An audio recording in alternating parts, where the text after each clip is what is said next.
Di balik kesuksesan film KKN di Desa Penari, ada pemilik rumah yang ketakutan dan akhirnya pindah. Film KKN di Desa Penari menjadi film Indonesia terlaris sepanjang masa.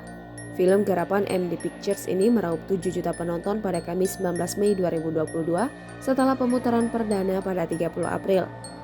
Namun siapa sangka, di balik kesuksesan film tersebut, ternyata terdapat cerita lain dari rumah yang menjadi lokasi syuting film garapan sutradara Awi Suryadi tersebut. Diketahui bahwa rumah yang dijadikan lokasi syuting berada di Padukuhan Ngeluweng, Kalurahan Ngeleri, Gunung Kidul, Daerah Istimewa Yogyakarta. Rumah milik warga bernama Ngadio itu dijadikan lokasi syuting pada November 2019.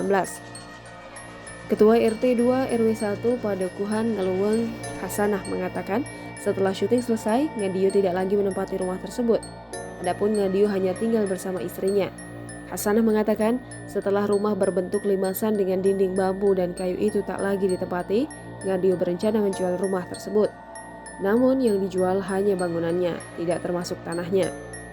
Dari pengamatan Kompas.com, dinding rumah yang terbuat dari kayu banyak yang sudah berlubang. Lokasi rumah milik Ngadio ini jauh dari tetangga. Di sisi kiri terdapat tumbuhan bambu dan sebelah kanan pohon jati tak berpenghuni. Jangan lupa subscribe, share, komen, dan like ya.